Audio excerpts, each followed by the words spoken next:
Student, if you are new to this channel then subscribe and press the bell icon. इस video में लेके आए हुए हैं क्लास 10th और चैप्टर 1 से है यूरोप में राष्ट्रवाद का उदय किस प्रकार हुआ है।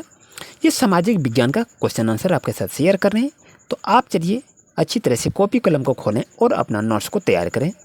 आप अपने पुस्तक में देखेंगे ये टिप्पणियाँ लिखे कह रहा है।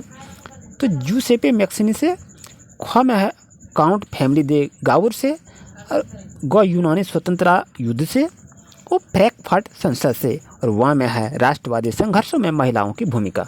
ये 5 जो है टॉपिक, इस पर आपको क्या कह रहा है, टिप्पणी लिखने के लिए कह रहा है।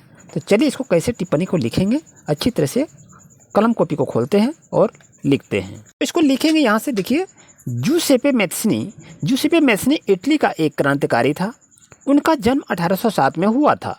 मैथ्सिनी का मानना था कि यह भगवान की मर्जी थी कि राष्ट्र ही मनुष्य की प्राकृतिक इकाई थी, इसलिए इटली को छोटे छोटे राज्यों के पैबंद की बजाय एक एकीकृत गणराज्य बनाना जरूरी थी।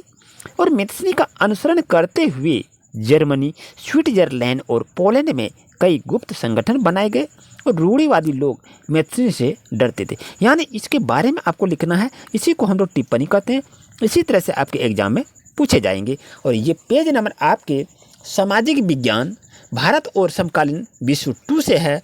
पेज नंबर आपका 28 आपके बुक में है। आप पेज नंबर 28 को खोलें और अध्ययन करें। आइए चलते हैं नेक्स्ट पर। क्वेश्चन नंबर ख, टिप्पणी में जो लिख रहे थे बच्चों, तो ख का टिप्पणी हम लिख रहे हैं इसमें। काउंट कैमिलो दे काबूर, तो ये लिखेंगे काबूर सर्जिनिया पिडमांट के शासक विक्टर इमैनुअल द्वितीय का मंत्री प्रमुख था। उसे इटली के प्रदेशों के एकीकृत करने वाले आंदोलन को नेतृत्व किया था और उसका ना तो जनतंत्र में विश्वास था और ना ही वह एक क्रांतिकारी था। वह इतालवी भाषा में अच्छी फ्रेंच बोलता था और फ्रांस के साथ सार्डिनिया पिडमांट की एक कूटनीतिक संधि के पीछे काबूर का हाथ था। इसी संधि के परिणाम स्वरूप 1859 ईस्वी में सार्डिनिया पिडमांट ऑस्ट्रेलियाई सेना को हराने में सफल रहा। ये इस तरह से टिप्पणी को बच्चों लिखा जाता है। अब आते हैं ग नंबर में, यूनानी स्वतंत्रता युद्ध पर टिप्पणी लिखने के लिए कहा रहा है ना। तो 1821 ईस्वी में आरंभ हुआ था। जिन लोगों को देश निकाला दे दिया था उन्हें ग्रीस के राष्ट्रवादियों को भारी समर्थन दिया। पश्चिमी यूरोप के लोग प्राचीन ग्रीक संस्कृति का सम्मान करते थे, इसलिए उन्होंने भी ग्रीस के राष्ट्रवादियों का समर्थन किया। आखिरकार 1832 में कॉन्स्टेंटिनोपल की टीटी हुई और ग्रीस की एक स्वतंत्र देश की मान्यता भी मिल गई। और ग्रीस की आज़ादी की लड़ाई से पूरे यूरोप पढ़े लिखे वर्ग में राष्ट्रवाद की भावना और मजबूत हुए। बच्चों, इस तरह से देखें, आपका पेज नंबर 28 अच्छी तरह से आप आंसर क्वेश्चन को लिख रहे हैं। देखते हैं घ नंबर में क्या दिया है, इसको देखिए। ख नंबर को टिप्पणी को देख रहे हैं, फ्रैंकफर्ट संसद। तो फ्रैंकफर्ट संसद का संबंध जर्मन राष्ट्र के निर्माण से है और जर्मनी में मध्यम वर्गीय लोगों के राजनीतिक संगठनों के सदस्यों ने मिलकर एक सकल जर्मन असेंबली के लिए वोट किया और 18 मई 1848 को 831 चुने प्रतिनिधियों का जुलूस सेंट पॉल के चर्च में आयोजित फ्रैंकलेट पार्लियामेंट की ओर चल पड़े। यानी इसी के बारे में लिखना है और इसी को टिप्पणी करते हैं। तो बच्चों, इससे आप छोटा भी लिख सकते हैं, यहाँ तक भी आप लिख सकते हैं, कोई दिक्कत नहीं है। इस तरह से वीडियो को रोककर आप लिखने का प्रयास करें। चलते हैं 1 नंबर में। 1 नंबर की टिप्पणी को हमको लिखना है, राष्ट्रवादी संघर्षों में महिलाओं की भूमिका क्या है। तो उदारवादी आंदोलन में महिलाओं ने भी भारी संख्या में हिस्सा लिया। इसके बावजूद असेंबली के चुनाव में उन्हें मताधिकार से वंचित किया गया। जब सेंट पॉल के चर्च में फ्रैंकफर्ट पार्लियामेंट बुलाई गई तो महिलाओं को केवल दर्शक दीर्घा में बैठने की अनुमति मिली थी। यानी इसी तरह से आपके एग्जाम में टिप्पणी लिखने के लिए आएंगे। तो प्यारे बच्चों, ध्यान रहे, आप कॉपी कलम खोलकर इसे अभी नोट कर लें। अब चलते हैं कुछ क्वेश्चन आंसर पर। जो क्वेश्चन नंबर 2 की शुरुआत कर रहे हैं, आप देखिए पेज नंबर 28 में आपका ये क्वेश्चन लिखा हुआ है कि फ्रांसीसी लोगों के बीच सामूहिक पहचान का भाव पैदा करने के लिए फ्रांसीसी क्रांतिकारियों ने क्या कदम उठाया, या अथवा में दिया है, या ऐसा क्वेश्चन भी रह सकता है, आपके एग्जाम में पूछे जा सकते हैं। तो कोई दिक्कत नहीं है प्यारे बच्चों, ध्यान से इसको समझकर लिखने का प्रयास करेंगे। चलिए इसका आंसर को लिखते हैं, क्या होगा। बच्चों, जब भी आंसर लिखेंगे तो इस तरह लिखिए, फ्रांसीसी लोगों के बीच सामूहिक पहचान का भाव पैदा करने के लिए फ्रांसीसी क्रांतिकारियों ने निम्नलिखित कदम उठाए। तो उसके बाद डैश देंगे और उसमें आप क्या क्या कदम उठाए उसके बारे में लिखेंगे। आइए देखते हैं। यहाँ देख रहे हैं क नंबर, ख नंबर, ग नंबर, घ नंबर, वा नंबर, चौ नंबर, छ नंबर, जो नंबर। तो इसको अच्छी तरह से लिखने का प्रयास करेंगे बच्चों। ऐसे ही लिखना है। आप 3 को छोड़ के भी लिख सकते हैं या पूरे को पूरे भी लिख सकते हैं, इससे कोई दिक्कत नहीं है। तो इस तरह से बच्चों लिखने का प्रयास करेंगे। अब चलते हैं क्वेश्चन नंबर नेक्स्ट पर। बच्चों अब आ गए हैं क्वेश्चन नंबर 3 पर कि मारियान और जर्मेनियन कौन थे। तो लिखेंगे मारियान और जर्मेनियन 2 नारियों के चित्र हैं या चित्र थे, ये भी लिखेंगे। जिस तरह उन्हें चित्रित किया गया उसका क्या महत्व है, यानी इसको जो चित्रित किया गया उसका महत्व क्या है, उसको बारे में लिखना है।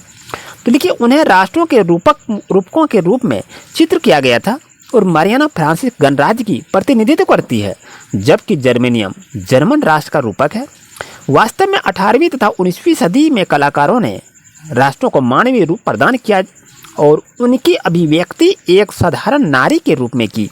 फ्रांस ने 1850 में एक डाक टिकट पर मरियान की तस्वीर छापी और उसका प्रतिमाओं को सार्वजनिक स्थान पर लगाया गया ताकि लोगों ने राष्ट्रीय भावना जागती रहती है। और जर्मेनियम को बलूत वृक्ष के पत्तों का मुकुट पहनने दिखाया गया और क्योंकि जर्मन बलूत को वीरता का प्रतीक माना जाता था।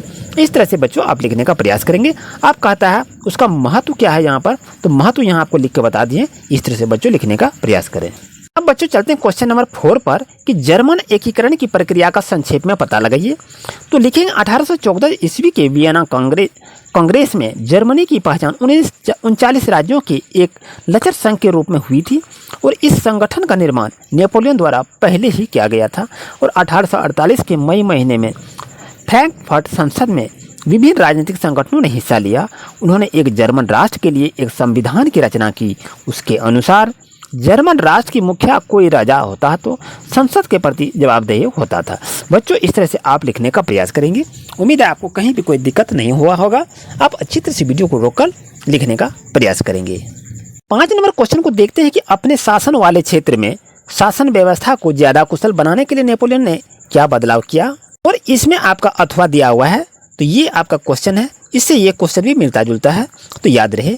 तो इसका आंसर हम यहाँ से लिखने का शुरू करते हैं। आइए इसको अच्छी तरह देखते हैं। बच्चों ये देख रहे कि नेपोलियन फ्रांस का सम्राट था। उसने अपने शासन वाले क्षेत्रों में शासन व्यवस्था को कुशल बनाने के लिए अनेक सामाजिक व प्रशासनिक सुधार किए और ये निम्नलिखित विचार थे उसमें। तो नेपोलियन ने 1804 ईस्वी में नई नागरिक संहिता लागू की। यह संहिता नेपोलियन की संहिता के नाम से जानी जाती है। दूसरा लिखेंगे जन पर आधारित विशेषाधिकार समाप्त कर दिए गए। तीसरा लिखेंगे कानून के सामने बराबरी तथा संपत्ति के अधिकार को और अधिक सुरक्षित बनाया गया। घ में लिखेंगे नेपोलियन ने प्रशासन के विभाजन को सरल बनाया। व नंबर में लिखेंगे सामंती प्रणाली को समाप्त कर दिया। और चौ में लिखेंगे किसानों को भूदास्ता तथा जागीरदारी की लागू करों से मुक्ति दिलवाई गई। तो बच्चों इस तरह से और भी आप पॉइंट का है तो उस पॉइंट को भी आप लिख सकते हैं। और ये सभी 5 क्वेश्चन आपके क्लास 10 भारत और समकालीन विश्व 2 का पेज नंबर 28 का आप सॉल्यूशन किए। बच्चों अगर ये वीडियो आपके लिए काफ़ी अच्छा रहा, किसी तरह की कोई दिक्कत हो तो कमेंट अवश्य करें। अगर चैनल पर नए हैं तो सब्सक्राइब जरूर करें। Thank you.